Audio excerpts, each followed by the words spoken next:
Buenas tardes. Comenzamos esta segunda parte del programa Piedra, Papel y Tinta con un invitado que nos va a hablar sobre un proceso muy duro que atravesó el país hace 45 años. Como bien decía mi colega Claudia Benavente, después de hablar de economía nos vamos a poner a repasar un poquito de historia para las nuevas generaciones que quizás no tienen en la mente claramente lo que ocurrió en ese proceso. Nos referimos a la dictadura que llevó a la presidencia al entonces coronel Hugo Banzer Suárez. Y para ello estamos con la presencia, recibiendo acá a don Remberto Cárdenas. Él es periodista. En ese momento, en el año 71, era miembro de la Juventud Comunista de Bolivia y secretario ejecutivo del Centro de Estudiantes de Derecho de la Universidad Gabriel René Moreno de Santa Cruz, donde se vivieron los momentos iniciales de este golpe que dejó cifras escalofriantes para el país. Don Alberto, bienvenido. Y de principio pedirle que nos recuerde un poco, en pocas palabras, qué ocurrió ese 21, entre el 19, 21 y 22 de agosto del 71. Un golpe de Estado encabezado por el entonces coronel Hugo Banzer Suárez, que había sido apresado en Santa Cruz y le concedieron libertad porque le creyeron que no conspiraba. Incluso hicieron circular la versión de que salió hacia la Argentina, pero lo que se supo después es que fue protegido por empresarios, amigos, familiares. Se trató de un golpe que formó parte de una cadena de golpes de Estado en América del Sur, especialmente. Los golpes empezaron en Brasil contra un gobierno progresista, también hubo golpe en Uruguay y en otros países. El propósito era acabar con aquellos procesos avanzados, patrióticos, y en el caso nuestro, acabar con el gobierno de Juan José Torres, del general Juan José Torres. El general Juan José Torres, su gobierno, integrado básicamente por grupos avanzados, o más o menos avanzados de las Fuerzas Armadas, había recuperado para el país los recursos mineralógicos, especialmente Colas y Desmontes en Catá del siglo XX, que era y sigue siendo una reserva importante de estaño. Hay que recordar que la mitad de Colas y Desmontes, minerales de baja ley, que fueron recuperados durante ese periodo de gobierno del general Juan José Torres, han sido entregados hace poco por el actual gobierno a los cooperativistas mineros. Han entrado directamente a explotar estos minerales de baja ley, pero se sabe que son una reserva importantísima. Juan José Torres también recuperó mina Bolívar, otra mina que queda muy cerca del lago, mina Matilde, y como han dicho quienes han analizado el golpe, tomó una medida que irritó mucho a los estadounidenses, ¿no? Desbarató un centro de comunicaciones que funcionaba en el Alto. Se le llamaba, no era su nombre, pero se le puso el nombre de Guantanamito. Era un centro de comunicaciones, lo que se sabe es que eso fue así.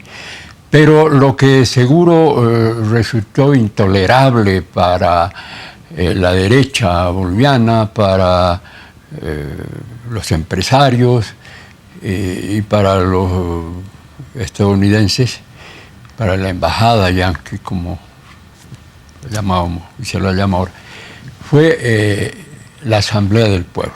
La Asamblea del Pueblo, que para partidos como el POR era el poder dual respecto de Juan José Torres, que en algún momento ese poder de los trabajadores iba a sustituir al gobierno, al poder de Juan José Torres, y también el Partido Comunista creía que era una escuela de gobierno la Asamblea del Pueblo. Como yo vivía en Santa Cruz, decía algo de lo que ocurrió allí. Allí empezó el golpe Y lo que se difundió con mucho sostenimiento casi todos los días, sobre todo poco antes del golpe, fue que con la Asamblea del Pueblo, porque además se hablaba del poder dual como en Rusia, el poder de los soviets, etc., que con la Asamblea del Pueblo Bolivia se iba a convertir o iba a ser convertida en una Bolivia soviética. Y un dirigente cívico de entonces, Melchor Pinto Parada, un médico muy acreditado, llegó a decir en reuniones de sus amigos, de empresarios, de dirigentes cívicos, que para Santa Cruz era preferible pertenecer a Brasil que pertenecer a Bolivia soviética. O sea, esto del separatismo de Santa Cruz, entonces un poco antes, pero el año 71 se lo dijo así de manera expresa, abierta, y eso se conoce en Santa Cruz, solo que se calla, no se difunde esto, ¿no? Pero además los trabajadores, los sindicatos en Bolivia habían avanzado desde el proceso que encabezó Obando, pero fue el tiempo con Torres que la COP proclamó que luchaba por el socialismo.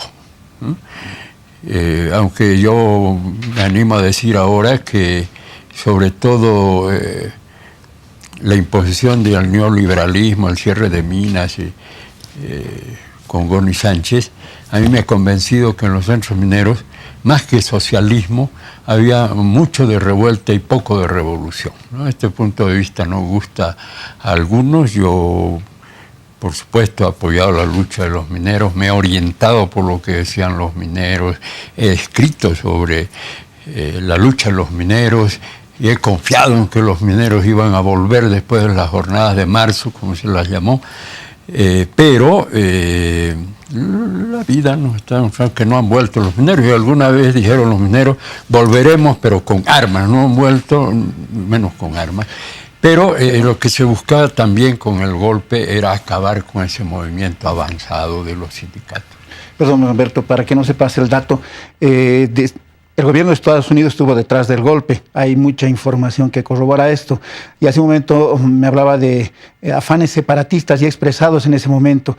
Vale decir que también desde ese momento Estados Unidos se interesaba también en un proyecto quizás separatista en Bolivia. No, seguro que... ¿O eran expresiones individuales las que nos Mira, han mencionado? seguro que empresarios, no solo de Santa Cruz, los empresarios grandes en Bolivia, incluso han aportado económicamente, han entregado dinero al golpe.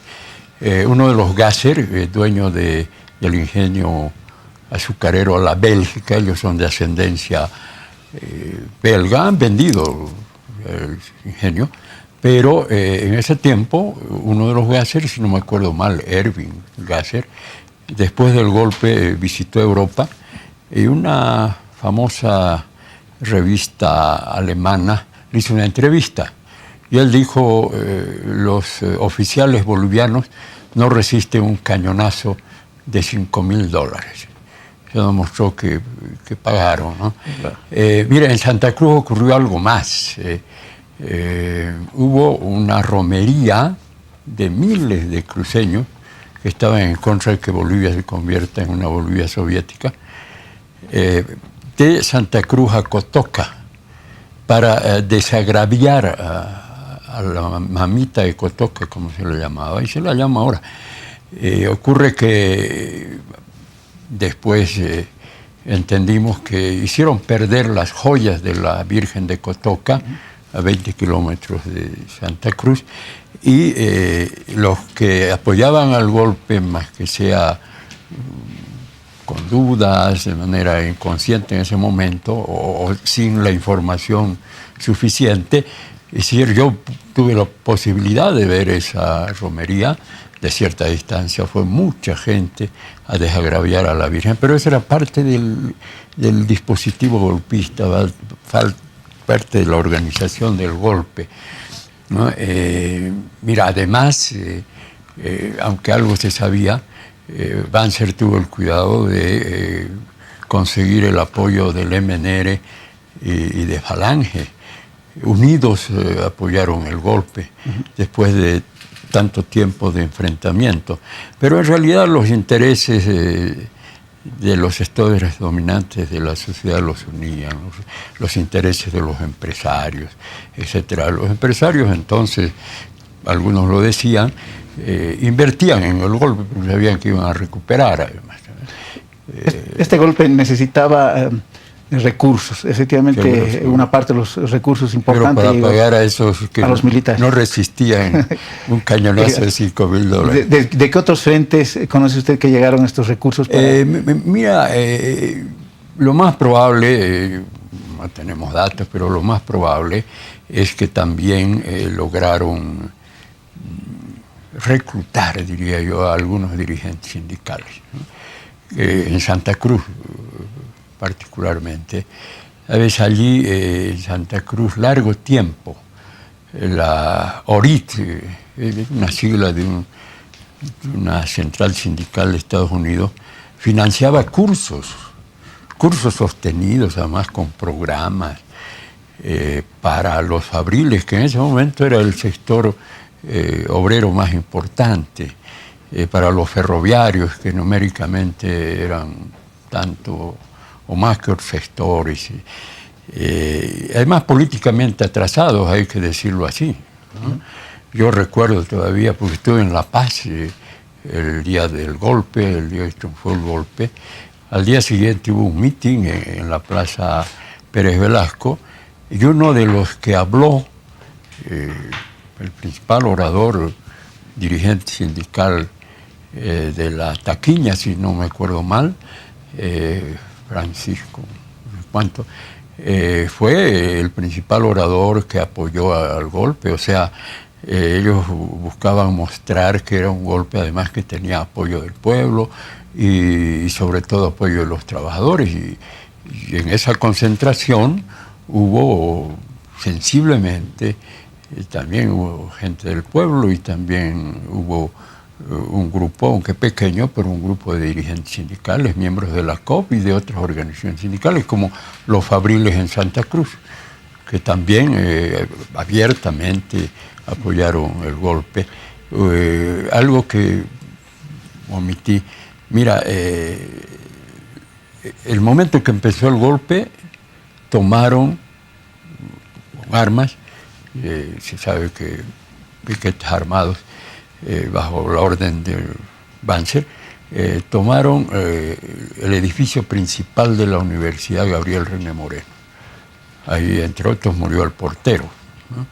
Porque el portero intentó resistir la toma y, a propósito, era un paseño, uno de los inmigrantes de entonces. Pero es que en la universidad había empezado un proceso de reformas, revolución universitaria también se la llamó, que antes empezó aquí en La Paz y en otras universidades y con demora en Santa Cruz. No podían resistir, por ejemplo, que en la universidad se viva un proceso de cambios, realmente de cambios como ese. Bueno, don Roberto, agradecemos muchísimo, el tiempo ha transcurrido volando. Decirles a los seguidores del programa Piedra, Papel y Tinta que nos vemos en nuestro próximo programa y recordarles a los lectores de La Razón que este fin de semana, justamente a propósito de recordar los 25 años del golpe que comenzó con la dictadura banzerista, tenemos un producto especial. Muchas gracias y hasta la próxima.